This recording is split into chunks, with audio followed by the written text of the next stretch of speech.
Guys welcome back to another video. तो आज हम पढ़ने वाले हैं अपने हैलोजन एंड हेलोजन का न्यूक्लियोफिलिक सब्स्टिट्यूशन रिएक्शन। एक इंपॉर्टेंट रिएक्शन है, तो देखते हैं क्या है रिएक्शन ये। The reaction of halogen in which halogen atom is replaced by nucleophile are called nucleophilic substitution reaction. Basic reaction क्या है? इस रिएक्शन में क्या होता है, हमारा आरएक्स हमारा हैलोजन है ये, इसमें हैलोजन को कौन रिप्लेस कर देता? एक न्यूक्लियोफाइल आता, न्यूक्लियोफाइल के ऊपर होता माइनस। न्यूक्लियोफाइल की क्या होती है? इलेक्ट्रॉन डेंसिटी होती है ज्यादा, इसके ऊपर क्या होता है? माइनस। जब यहाँ हैलोजन इलेक्ट्रॉन नेगेटिव होता है, हैलोजन निकल जाएगा यहाँ से। कैसे निकल जाएगा हैलोजन? एक्स माइनस के रूप में निकल जाएगा। कैसे? अपने दोनों इलेक्ट्रॉन, अपने इलेक्ट्रॉन लेके, एक इसका आर का इलेक्ट्रॉन लेके, एक अपना इलेक्ट्रॉन लेके निकल जाएगा यहाँ से। ठीक है, एक्स माइनस के रूप में निकल जाएगा यहाँ से। तो आर के ऊपर क्या आ जाएगा? प्लस आ जाएगा। ठीक है, तो आर के ऊपर प्लस आ जाएगा और एन के ऊपर क्या है? माइनस। तो क्या बन जाएगा? R N U. और क्या बन जाएगा यहाँ से? एक्स क्या है? निकल गया। एक्स क्या है? निकल गया। ठीक है, ये देखो इसमें हमारे बहुत सारे न्यूक्लियोफाइल है। आर एक्स है, इसके हमने किस तरह रिएक्शन करी? एजीसीएन के साथ, केसीएन के साथ करी, एजीएनओ2 के साथ करी, एक्वस केएच के साथ करी, केएनओ2 के साथ करी, आरओएनए के साथ करी रिएक्शन। ठीक है, तो देखो इधर न्यूक्लियोफाइल क्या होगा? केसीएन क्या होता है हमारा? एक आयनिक कंपाउंड होता। कैसे कंपाउंड? Ionic compound. तो आयनिक कंपाउंड प्लस माइनस में टूट जाता है। ठीक है, तो कैसे टूट जाएंगे? के प्लस सी एन माइनस। तो सी एन माइनस न्यूक्लियोफाइल है क्योंकि इसके ऊपर क्या है? माइनस चार्ज है। तो यहाँ पे न्यूक्लियोफाइल क्या है? C N minus. यहाँ पे न्यूक्लियोफाइल क्या है? C N minus. ठीक है, तो निकलेगा क्या बेसिकली यहाँ से? आर इसके साथ जुड़ जाएगा, सी एन के साथ जुड़ जाएगा, जुड़ के आर सी एन, और क्या निकल जाएगा? के एक्स माइनस के एक्स। ठीक है, अब यहाँ पे एजीसीएन है। एजीसीएन होता है हमारा कोवेलेंट कंपाउंड। कैसे कंपाउंड? Covalent compound. तो कोवेलेंट कंपाउंड ऐसे टूटता जैसे आयनिक कंपाउंड टूट गया, ऐसे टूटता कोवेलेंट कंपाउंड। इसे कैसे तोड़ेंगे? टूटना कहीं नहीं है, तो कैसे बॉन्ड बनती है इसकी? एजी सी ट्रिपल बॉन्ड एन, इस तरीके से बॉन्ड बनती है। ठीक है, तो यहाँ पे तो कार्बन से डोनेशन हो सकता था, यहाँ से तो कार्बन से डोनेशन हो सकता था, यहाँ पे माइनस है किसी ऊपर, कार्बन के ऊपर, लेकिन यहाँ पे नहीं हो सकता क्योंकि कहाँ कार्बन के चारों बॉन्ड घिरे हुए हैं। यहाँ पे क्या है? नाइट्रोजन के पास लोन पे है, यहाँ पे नाइट्रोजन के पास लोन पे है, तो यहाँ पे कौन डोनेट करेगा? नाइट्रोजन डोनेट करेगा। ठीक है, तो जब नाइट्रोजन डोनेट करेगा तो बनाएगा क्या वो हमारा? वो बनाएगा हमारा आर एन सी। क्या बनाएगा? R N C. और क्या निकलेगा यहाँ से? क्या निकलेगा यहाँ से? एजी एक्स निकलेगा। जैसे एजीसीएन को क्या, कौन सा कंपाउंड है? क्या बताया था मैंने इसका मतलब? एजीसीएन कौन सा कंपाउंड है? Covalent compound. Covalent compound, ionic compound ऊपर। तो एजीसीएन कोवेलेंट कंपाउंड, तो एजीएन2 भी कोवेलेंट कंपाउंड ही होगा। इसका भी ये सिंपल सी है, एजी एन O2 है यहाँ पे। ठीक है, ये है इसका सीन, AgNO2। तो डोनेशन कहाँ से होगी? यहाँ से हो जाएगी। ठीक है, डोनेशन यहाँ से हो जाएगी नाइट्रोजन से, और हमारा KNO2। ओके ठीक है, यहाँ पे डोनेशन कहाँ से होगी? कहाँ से होगी डोनेशन? नाइट्रोजन से। कहाँ से होगी? नाइट्रोजन से। तो कहाँ से जुड़ेगा आर? आगे नाइट्रोजन से जुड़ेगा, क्योंकि आर के ऊपर क्या था? प्लस। न्यूक्लियोफाइल वो होता है जिसके पास या तो माइनस चार्ज हो या फिर क्या हो? लोन पेयर हो, जो डोनेट कर सके वो। ठीक है, यहाँ पे इसके पास क्या है? Lone pair. लोन पेयर, तो डोनेट कर देगा इसे। तो नाइट्रोजन से डोनेट करेगा तो इसकी क्या बनाएगा ये? RNO2। जहां से पहले डोनेट करता है ना, तो उस वहां से स्टार्टिंग होती है RNO2। ठीक है, कोवेलेंट कंपाउंड था AgNO2, लेकिन KNO2 क्या होगा? जैसे KCN आयनिक था, ऐसे KNO2 भी क्या है? आयनिक है। तो KNO2 आयनिक होगा, तो कैसे टूटेगा? K plus NO2 minus. ठीक है, इसे कहते हैं नाइट्रेट, नाइट्राइट। क्या कहते हैं इसे? Nitrite ion. देखो NO2 कैसे बनाते हैं? N double bond O।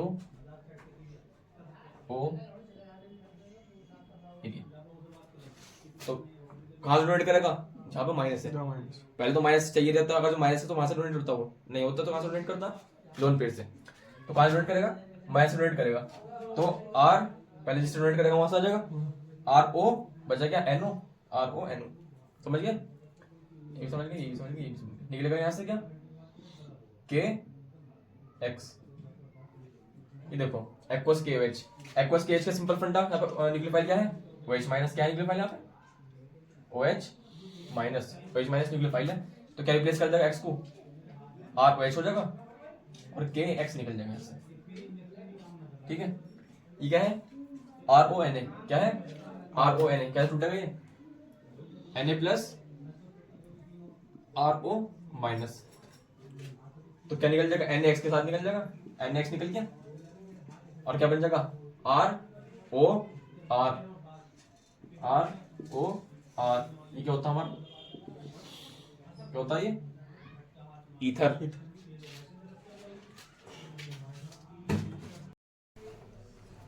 तो अब हम पढ़ने वाले हैं कौन सी reaction, bimolecular nucleophilic substitution reaction SN2 reaction. कौन सी reaction, bimolecular nucleophilic substitution reaction SN2 reaction.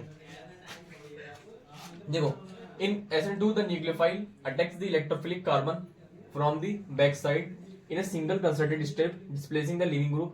This leads to the inversion of configuration, जिसे Walden inversion भी कहते हैं, and is favored in primary alkyl halides। देखो क्या होगा इसमें, ये कार्बन है हमारा, ठीक है, इससे एक P अलग ग्रुप जुड़ा हुआ है, एक R अलग ग्रुप जुड़ा हुआ है, Q अलग ग्रुप जुड़ा हुआ है, एक X जुड़ा हुआ है, X क्या है हेलोजन, ठीक है, X क्या है हेलोजन।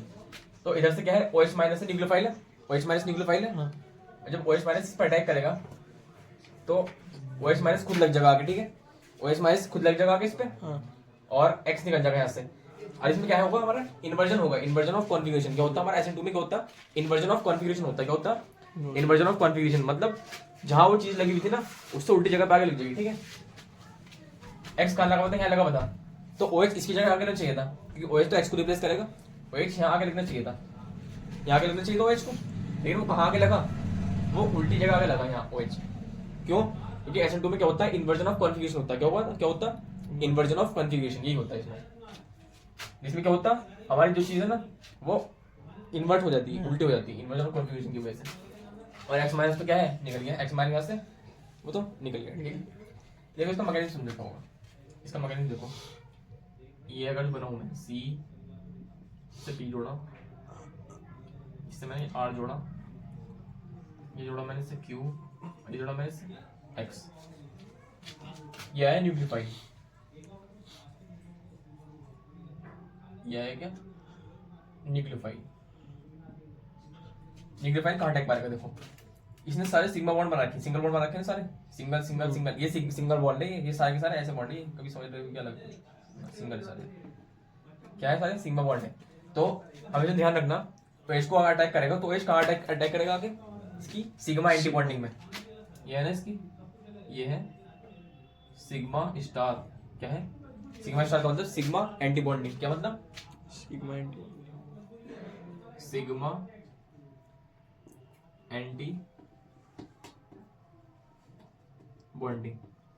जब भी किसी का बॉन्ड तोड़ना हो ना तो हमेशा उसके एंटी बॉन्डिंग में अटैक कराना, ठीक है। तो यहाँ से हमें ये वाला बॉन्ड तोड़ना था ना, कार्बन का इसके साथ बॉन्ड तोड़ना था, तो हमने इसके एंटी बॉन्डिंग में अटैक करा दिया किसका, OH का। अब वो चीज लग जाएगी और जो चीज निकालनी थी वो निकल जाएगी, किससे सिग्मा एंटी बॉन्डिंग में अटैक करा के इसका, ये अटैक कर दिया सिग्मा एंटी बॉन्डिंग में, ठीक है। अब देखो इसमें क्या बनता है, इसमें एक ट्रांजिशन स्टेट बनती, क्या बनती ट्रांजिशन स्टेट, वो कैसे होती है देखो, ये बीच वाला कार्बन, ठीक है। अब X तो निकल के भागने वाला है इससे, X निकल के भागने वाला, OH इससे जुड़ने वाला,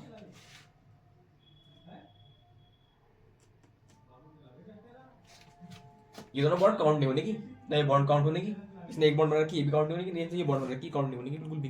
क्यों, तो पूरी तरीके से जुड़ छोड़ने का है, जो ऊपर वाली चीज वो लगा दो, P Q और R, Q और R। तो ये क्या होगी, कार्बन ने कितना बॉन्ड बना रखे हैं यहाँ पे, 1 2 3 4 5 का मतलब कार्बन तो 4 बॉन्ड बनाता और उसने 5 बॉन्ड बना ली, तो उसका मतलब बहुत ही अनस्टेबल है। क्या क्या है ट्रांजिशन स्टेट, जो कि क्या है हाईली अनस्टेबल, हाईली अनस्टेबल, ठीक है, हाईली अनस्टेबल। इसके बाद क्या होता है हमारा X पूरी तरीके से निकल जाता और OS पूरी तरीके से जुड़ जाता, तो ये इसकी ट्रांजिशन स्टेट होगी। देखो इसका पॉइंट देखिए, ये क्या है हमारा, ये पूरा सिंगल स्टेप में हुआ, ये पूरा सिंगल स्टेप में हो जाएगा रिएक्शन, आगे क्या होगा पूरे एक ही सिंगल स्टेप में। तो क्या है हमारा ये हमारा सिंगल स्टेप प्रोसेस है, ठीक है। Highly unstable transition state, transition state body unstable है, वही लिखा है यहाँ पे भी। sp2 हाइब्रिडाइज्ड ट्रांजिशन स्टेट, देखो ना तो ये बॉन्ड कंप्लीट बना हुआ, ना ये बॉन्ड कंप्लीट बना हुआ, ना ये बॉन्ड कंप्लीट है, ना ये बॉन्ड कंप्लीट है, ठीक है। तो कितने तमीज से जो बॉन्ड लगे हुए हैं वो कौन कौन से हैं? 1 2 3, तीन सीमा बॉन्ड तमीज से लगे हुए हैं। तीन का मतलब sp2, sp2। तो sp2 इसकी क्या होगा हाइब्रिडाइजेशन? sp2 का मतलब ट्राइगोनल प्लेनर। ट्राइगोनल प्लेनर का मतलब ये ना एक प्लेन में ये तीनों के तीनों एक ही प्लेन मांगा है, मतलब p यहाँ रहा, p एरिया, q एरिया और r एरिया, ये एक ही प्लेन मांगा है, ठीक है। क्या मांगा ये? एक ही प्लेन मांगा है। Okay, sp2 transition state. अब देखो electron withdrawing group with stabilise the transition state so rate will increase. देखो ट्रांजिशन स्टेट में 5 चीज लगी हुई है, 5 चीज लगी हुई है ट्रांजिशन स्टेट में। तो कार्बन तो केवल 4 बॉन्ड बनाता, अब 5 जब इसने बॉन्ड बनाया तो इसकी इलेक्ट्रॉन डेंसिटी बहुत बढ़ गई, मतलब इसके ऊपर इलेक्ट्रॉन डेंसिटी बहुत ही बढ़ गई। इलेक्ट्रॉन डेंसिटी मतलब इसके ऊपर इलेक्ट्रॉन की जो है ना, जो डेंसिटी है वो बहुत ज्यादा बढ़ गई। अब इलेक्ट्रॉन डेंसिटी को कम करने के लिए, इसे स्टेबल करने के लिए कोई ऐसी चीज चाहिए ना जैसे इसके ऊपर इलेक्ट्रॉन डेंसिटी कम करे, है ना। और इलेक्ट्रॉन विथड्रॉइंग ग्रुप कौन से ग्रुप होते हैं? कौन से group? Electron withdrawing group. Electron withdrawing group नाम में आ रहा है, इलेक्ट्रॉन विथड्रॉइंग ग्रुप, इलेक्ट्रॉन को विथड्रॉ करने वाले ग्रुप, इलेक्ट्रॉन को खींचने वाला ग्रुप। वहां पर हाइब्रिडाइज इसमें ट्रांजिशन स्टेट में इसके ऊपर इलेक्ट्रॉन डेंसिटी बहुत बढ़ चुकी, और अगर जो हम यहाँ पे इलेक्ट्रॉन विथड्रॉइंग ग्रुप लगा देंगे जो इलेक्ट्रॉन को खींचते हैं तो उधर से स्टेबल करेगा, इसके ऊपर से इलेक्ट्रॉन डेंसिटी कम करेगा, जो अनस्टेबल नहीं आए। तो electron withdrawing group will stabilise the transition state. Transition state को कौन स्टेबलाइज करेंगे? इलेक्ट्रॉन विथड्रॉइंग ग्रुप, ठीक है। सो रेट विल इंक्रीज, इसी वजह से क्या होगा? रेट इंक्रीज होगा। और ये क्या होती है हमारी बाइमोलिकुलर रिएक्शन। कौन सी होती है? बाइमोलिकुलर रिएक्शन। बाइमोलिकुलर रिएक्शन का मतलब एक मॉलिक्यूल यूरिया, एक मॉलिक्यूल यूरिया। कहने का मतलब है न्यूक्लियोफाइल की कंसंट्रेशन यहाँ पे ली जाती है, ठीक है, और इसकी कंसंट्रेशन भी ली जाती है, ठीक है। और क्या है हमारा 6 क्या है? ये हमारा कौन सा ऑर्डर रिएक्शन है? Second order reaction. कौन सी ऑर्डर रिएक्शन है? सेकंड ऑर्डर रिएक्शन, ठीक है। तो अब हमारी रिएक्शन कौन सी है? Unimolecular nucleophilic substitution reaction. कौन सी? यूनिमोलिकुलर न्यूक्लियोफिलिक सब्स्टिट्यूशन रिएक्शन, मतलब SN1। कौन सी? SN1। कौन सी? SN1। तो इसमें होता क्या? The SN1 reaction proceed in 2 steps. किसमें प्रोसीड होती है? 2 स्टेप्स में प्रोसीड होती है। देखा कौन कौन से स्टेप में? 2 स्टेप में प्रोसीड होती है, ठीक है। First the leaving group departs forming a carbocation. पहले उसमें क्या होता है? स्टेप में हमारा जो लिविंग ग्रुप होता है वो निकल जाता है, निकलने के बाद क्या बन जाता है? कार्बोकेटायन बन जाता है। कार्बोकेटायन का मतलब कार्बन के ऊपर प्लस आता है, ठीक है। दूसरा क्या है? Carbocation intermediate, then the nucleophile attacks. उसके बाद क्या करते हैं? न्यूक्लियोफाइल क्या करता है? अटैक करता है। देखो इधर समझो, ये है हमारा, इसे इधर CpQX polar protic solvent. SN1 कायम होती पोलर प्रोटेक्ट सॉल्वेंट। क्या कायम होती? Polar protic solvent. किसमें होती है SN1? Polar protic solvent. H2 भी पोलर प्रोटेक्ट है, H2 लिख सकते हैं। देखो होगा क्या? पहले स्टेप में क्या बनता? इन 2 steps the leaving group departs. Leaving group जो है चला जाएगा, forming a carbocation intermediate. Carbocation बनाएगा वो। कार्बोकेटायन का मतलब कार्बन के ऊपर क्या बनाएगा? कार्बन के ऊपर प्लस, X निकल जाएगा, ठीक है। और कार्बन के ऊपर प्लस आ गया। अब जो बाकी चीजें वैसे जोड़ दो, P, Q और R। इसकी हाइब्रिडेशन क्या होगी? 1 2 3 sp2। क्या होगी हाइब्रिडेशन? 2 3 sp2। अब मैंने बिल्कुल अभी बताया था sp2 का मतलब ज्योमेट्री क्या होती है? sp2 का मतलब ज्योमेट्री क्या होती है? ट्राइगोनल प्लेनर का मतलब ये PQR है ना, तो एक ही प्लेन में होंगे। ये एक ही प्लेन है, मेरा हाथ एक ही प्लेन है, तो PQR एक ही प्लेन में होंगे। क्या में होंगे? एक ही प्लेन में। तो मान लो ये एक प्लेन है। अब हमारे पास किसका अटैक होगा? अब हमें कौन अटैक करेगा? न्यूक्लियोफाइल आके अटैक करेगा। मान लो न्यूक्लियोफाइल OH- है, वो आके अटैक करेगा। ये कार्बन है, ये PQR। अब न्यूक्लियोफाइल कहां से अटैक कर सकता है? एक तो ऊपर से भी आके अटैक कर सकता, और एक नीचे से भी आके अटैक कर सकता, कहीं से भी अटैक कर सकता भाई, क्योंकि तो sp2 हो गया ना, ऊपर को भी आके अटैक कर सकता, नीचे भी आके अटैक कर सकता। तो क्या होता है हमारे SN1 में? दूसरा स्टेप यही है कि हमारे कार्बोकेटायन है ना, ये C+PQR, इसमें कौन अटैक कर देगा? OH- आगे अटैक कर देगा। अब जब वो अटैक करेगा आगे, तो वही तो एक बार ऊपर से भी अटैक कर सकता है, ठीक है। एक बार कहां से कर सकता है? नीचे से भी कर सकता है। तो जब ऊपर से करेगा तो एक प्रोडक्ट बनेगा, जब नीचे से करेगा तो प्रोडक्ट बनेगा। तो जब मान लो जब ऊपर से करेगा तो क्या प्रोडक्ट बनेगा? देखो ये पी क्यू हमारे कहा था, नीचे था। तो होगा क्या, देखो पिछली बार को होता SN2 में क्या होता हमारा, एक्स यहाँ था तो OH माइनस यहाँ ना आके लग के इन्वर्जन हो गया था, यहाँ पे लग गया था। तो एक प्रोडक्ट तो हमारा ये बनेगा सेम, OH माइनस कहाँ पे लग जाएगा, यहाँ पे लग जाएगा, और R जो है वो यहाँ लग जाएगा। प्लस एक प्रोडक्ट वो भी बनेगा जिसमें OH माइनस एक्स को हटा के यही लगेगा जहाँ एक्स लगा हुआ है, क्या बन जाएगा ये, OH माइनस ये लग जाएगा Q और अपना R।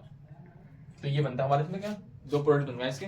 तो SN1 में क्या होता, कार्बोकेटायन बनता, कार्बोकेटायन बनने के बाद हमारा ऊपर से भी अटैक हो सकता, नीचे से भी अटैक हो सकता। तो दो प्रोडक्ट बनते, एक प्रोडक्ट तो वही बनता जिसमें था बस उसका एक्स हटा के वहीं पे क्या लग दिया, OH आ गया, न्यूक्लियोफाइल आके लग गया, एक उसका इन्वर्जन हो जाता। तो जहां पे इन्वर्जन भी हो और साथ में एक नया एक इन्वर्जन मतलब उल्टा भी हो, और या फिर जहां पे एक्स था वहीं आगे जुड़ जाए, दोनों प्रोडक्ट बने, तो उसे क्या कहेंगे हम, उस मिक्सचर को क्या कहेंगे हम, रेसिमिक मिक्सचर। क्या कहेंगे, रेसिमिक मिक्सचर। लिखा हुआ है ना racemic mixture, racemic mixture is obtained. Racemic mixture का मतलब एक तो क्या होगा, इन्वर्जन होगा, और जो पहले था वो भी होगा, मतलब रिटेंशन के साथ साथ इन्वर्जन भी होगा, रिटेंशन के साथ रिटेंशन भी होगा और इन्वर्जन भी होगा। उल्टा भी लग जाएगा आगे, और जहां पे पहले था वहां भी लग जाएगा आगे। तो क्या हो गया हमारा ये, रेसिमिक मिक्सचर इज ऑब्टेन्ड। देखो क्या है हमारा, 2 स्टेप प्रोसेस है, एक स्टेप दूसरे स्टेप, 2 स्टेप प्रोसेस।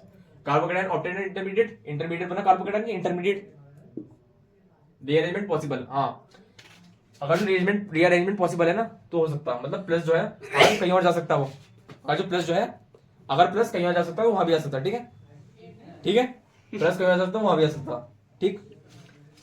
मतलब मान लो यार कि कार्बन है जहां पे प्लस यहाँ से ज्यादा स्टेबल है, तो प्लस वहां भी जा सकता, मतलब rearrangement possible. Formation of RDS, CC का मतलब कार्बोकेटायन कार्बन। ये वाला स्टेप जो है, ये वाला स्टेप फर्स्ट स्टेप जो है, ये रेट डिटरमाइनिंग स्टेप। क्या है ये, रेट डिटरमाइनिंग स्टेप। कार्बोकेटायन बनता ना वो हो गया हमारे रेट डिटरमाइनिंग स्टेप। और ये क्या है हमारी यूनिमोलिकुलर रिएक्शन, केवल एक मॉलिक्यूल हमारा इसने रिएक्शन करी, unimolecular reaction. Polar protic solvent हम उसका कुछ मानते नहीं, इतना उसका कुछ वॉल्यूम लेते नहीं, उसकी कंसंट्रेशन भी लेती नहीं, जो उसका हम कंसंट्रेशन देखेंगे। Both retention and inversion occurs, अभी बताया था रिटेंशन भी होगा इन्वर्जन भी होगा, बताया था both retention and inversion occurs. चौथी क्या है, वो लास्ट वाला पॉइंट क्या है हमारा, branching will help the dissociation.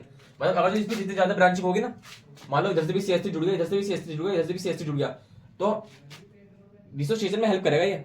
Dissociation का मतलब पोलर प्रोटिक सॉल्वेंट है ना, उसे तोड़ने में मदद करेगा ताकि वो ज्यादा से ज्यादा इस पर अटैक करे। पोलर प्रोटिक सॉल्वेंट को तोड़ने में मदद करेगा ताकि वो इस पर ज्यादा से ज्यादा अटैक करे। तो क्या ब्रांचिंग क्या करती, डिसोसिएशन में मदद करती है, ठीक है। ब्रांचिंग क्या करती है, डिसोसिएशन में मदद करती है। अब देखो मैं एक बात बताने वाला, ठीक। अब इसका ऑर्डर देखते हैं, ऑर्डर अब क्या होता है, SN2 का क्या ऑर्डर होता है हमारा, 1 डिग्री 2 डिग्री 3 डिग्री। SN2 का ऑर्डर ये क्या होता, अपनी ट्रांजिशन स्टेट बनाओ, SN2 की क्या बनाओ, transition state.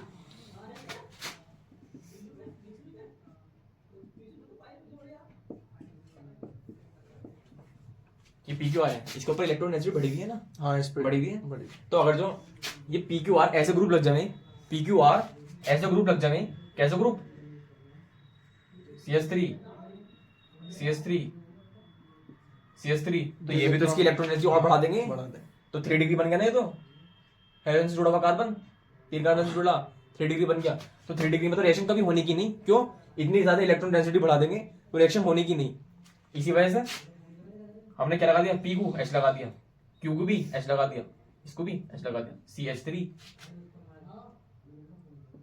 CH3 electron X। तो H तो इतना खींचना करेंगे ना, इतना खींचने का नहीं, तो कौन सी डिग्री होगी, जुड़ा हुआ कार्बन किस डिग्री से नहीं जुड़ना, एक सी है 1 डिग्री। तो 1 डिग्री में रिएक्शन होगी, 2 डिग्री में भी रिएक्शन हो जाएगी, लेकिन 3 डिग्री में रिएक्शन होती ही नहीं, ठीक है। और SN1 का ऑर्डर क्या हो जाएगा, 3 डिग्री 2 डिग्री और 1 डिग्री। इसमें ऑर्डर तो होता, क्या बनना था इसमें हमारा, कार्बोकेटायन बना था। अब प्लस चार्ज को स्टेबल करने के लिए क्या चाहिए, माइनस चाहिए, प्लस को स्टेबल करने के लिए CH3 जोड़ दिया मैंने, CH3 जोड़ दिया, CH3 इलेक्ट्रॉन को धकेलते, प्लस को क्या करेंगे, स्टेबल करेंगे, प्लस को धकेलेंगे, इलेक्ट्रॉन धकेलेंगे, इलेक्ट्रॉन प्लस को ऊपर धकेलेंगे, तो क्या कर देंगे इसको स्टेबल कर देंगे। कौन सी डिग्री है, कौन सी डिग्री है 3 डिग्री, तो 3 डिग्री में क्या होगा सबसे ज्यादा होगा 2 डिग्री मुझसे कम, और 1 डिग्री में होने के नहीं, क्योंकि अगर एच लगा दिया, एच क्या इसकी प्रेस को स्टेबल कर रहा है, बिल्कुल ना, एच इसके प्रेस को स्टेबल क्या कर रहे हैं, नहीं कर रहे हैं। एच इसकी स्टेबल प्लस को स्टेबल कैसे करते हैं, एच तो कुछ करते नहीं, वो थोड़ा बहुत अपने इफेक्ट दिखाता वो, तो उससे स्टेबल कर नहीं पाएंगे, तो 1 डिग्री में ये होने की नहीं। तो ये हो गया हमारा SN1 SN2, इसके क्वेश्चन करेंगे हम कल। आज के लिए इतना ही, तब तक के लिए जय हिंद जय भारत।